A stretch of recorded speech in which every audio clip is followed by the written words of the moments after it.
चंद दिन पहले एक 26वीं आईनी तरमीम पास हुई।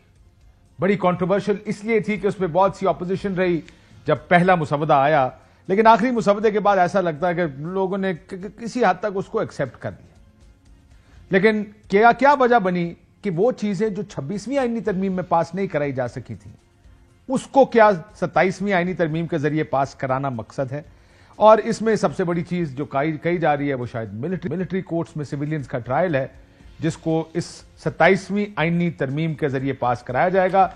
इसकी गुफ्तगू या बात निकली, ये जो आप फुटेजेस देख रहे हैं, शहबाज शरीफ साहब से बिलावल भुट्टो की लाहौर में जब मुलाकात हुई वजीर आजम साहब से, तो उस वक्त उस मुलाकात के बाद यह खबर सामने आई कि 27वीं आईनी तरमीम लाने का फैसला हो गया है और तमाम अखबारों ने तकरीबन यह खबर कैरी की है। लेकिन क्यों, इसमें ऐसा क्या पास कराना है जो 26वीं में पास नहीं कराया जा सका, और 26 में क्यों पास करवाया नहीं जा सका? क्या उसकी वजह यह थी कि उस वक्त जो अदलिया है, एक दफा अदलिया का मक्कू ठप दिया जाए ताकि कोई नोटिस लेकर स्ट्राइक डाउन या उसको अपोज करने वाला ना बचे, क्योंकि जो कंसेंसस चाहिए था वो अदलिया को कंट्रोल करने के लिए पहले कंसेंसस बनाया गया।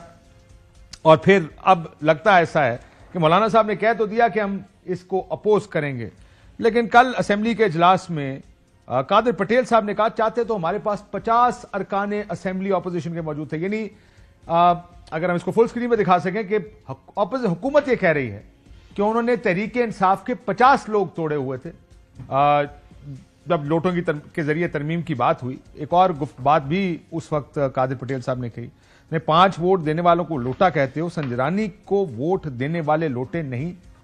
सवाल ये उठाया उन्होंने, लेकिन क्या इस सवाल का जवाब तो सबसे पहले कादिर पटेल और पीपल्स पार्टी ने देना है कि अगर वो लोटे थे तो क्या ये लोटे नहीं हैं? उनको आपने कहा कि जमहूरियत की पीठ में छुरा घोंपा गया। बहरहाल ये बहस आगे मजीद चलेगी, देखते हैं कितने लोग टूटेंगे, क्योंकि पिछले कुछ दिनों में तहरीक इंसाफ के बहुत से लोग अंडरग्राउंड थे। न सिर्फ ये कि अंडरग्राउंड थे, छुपे हुए थे, फोन्स बंद कर रखे थे, और पार्टी की हिदायत पर यह सब कुछ हुआ था, क्योंकि लोगों को मुबैना तौर पर उठाया जा रहा था, उनके फैमिली वालों के ऊपर बहुत प्रेशर था, और उनकी उन जो लॉयल्टीज हैं उनको बदलने की कोशिश की जा रही है।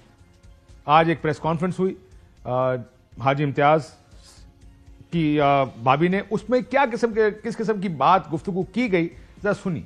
हाजी चौधरी इम्तियाज साहब के हवाले से बात की, हमारी बहन के साथ तशद्दुद हुआ, चीफ जस्टिस ऑफ पाकिस्तान इसका नोटिस ले। बिलावल भुट्टो साहब, आपका बहुत खूबसूरत जमहूरियत है, विक्ट्री का निशान बनाते हैं और बड़ा जश्न मनाते हैं। आप जश्न मनाए कि जिस तरह ह्यूमन राइट्स की वायलेशन हो रही है। अगर इनका ख्याल है कि हम इससे दब जाएंगे, ये इनकी गलतफहमी है। पीटीआई वावेला तो कर रही है, लेकिन लगता ऐसा है कि हुकूमत, ये आपको याद होगा सिंध हाउस से शुरू हुआ ये मामला। अब इखलाकियात किसी का मसला है ही नहीं। अब उस वक्त अगर बंदे तोड़े गए थे तो अब भी बंदे तोड़े जाएंगे, तोड़े गए हैं, और मुझे नहीं लगता कि किसी को इस बारे में कोई शर्म है कि हम बंदे तोड़कर लोटे बनाकर आईनी तरमीम कर रहे हैं। हालांकि उनका ये कि हमारा जो मकसद है, जो ऑब्जेक्टिव है वो पूरा हो, लोटों से होता है तो लोटे ही सही। लेकिन तहरीक इंसाफ के कुछ लोगों ने तो वोट डाल दिया, जिनको देखते हैं क्या कार्रवाई होती है। लेकिन आज शेख वकास अकरम साहब ने यह बात भी की कि जो 4-5 लोग जिन्होंने वोट नहीं डाला वो इसलिए नहीं डाला क्योंकि जरूरत नहीं पड़ी, लेकिन उनके बारे में भी कार्रवाई होगी। क्या कहा उन्होंने, सुने। 5 लोगों ने हमारे सामने वोट डाला हमारे खिलाफ। 4 ऐसे दोस्त हैं जिन पे हमें ये सस्पेशन है, क्योंकि उन्होंने हमारे खिलाफ वोट नहीं डाला। सस्पेशन है कि वो कहीं वहां मौजूद थे, मगर क्योंकि शायद हुकूमत को वोटों की जरूरत नहीं पड़ी तो वो इस्तेमाल नहीं हुए। मिकदाद खान बलोच है, रियाज फतियाना साहब हैं, ब्रिगेडियर असलम घुमन है और जैन कुरैशी हैं। ये 4 लोग हैं जिनको शो कॉज इशू किए गए हैं। ये वो लोग हैं जिन पर शक है, और मुझे ये लगता है जाती तौर पर कि अगर तो तशद्दुद, फैमिली अगवा किए होते लोग, तो शायद पीटीआई का थोड़ा सॉफ्टर व्यू होता उन लोगों पर कि इतनी मुश्किल में लोग नहीं खड़े हो पाते। लेकिन जिस तरह पीटीआई कह रही है कि इनके खिलाफ कार्रवाई होगी, ऐसा लगता है कि मामला पैसों का भी इनमें बहुत होगा। लेकिन अब पीटीआई बताएगी तो उस पर चलेंगे। दूसरी तरफ तहरीक इंसाफ की जानिब से बड़ी बढ़कें दोबारा शुरू हो गई। 4 लाख लोग सड़कों पर आएंगे। सलमान अकरम राजा साहब ने कहा, अली अमीन साहब ने भी कहा कि अब मैं वो सब तैयार हैं, पाकिस्तान बंद कर दूंगा। क्या कहा, सुनिए।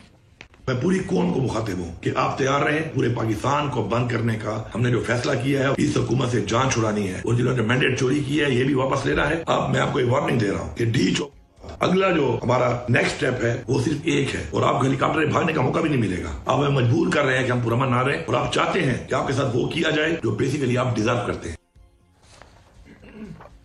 کیا ہونے ہوگا اگلے چند دنوں میں؟ ہمارے ساتھ طارق فضل چودھری صاحب موجود ہیں، chief P M L N کے قومی اسمبلی میں. لطیف کھوسہ صاحب ہمارے ساتھ موجود ہیں. کھوسہ صاحب آپ کا بھی بہت بہت شکریہ، دونوں مہمانوں کا بہت شکریہ پروگرام میں تشریف لانے کا.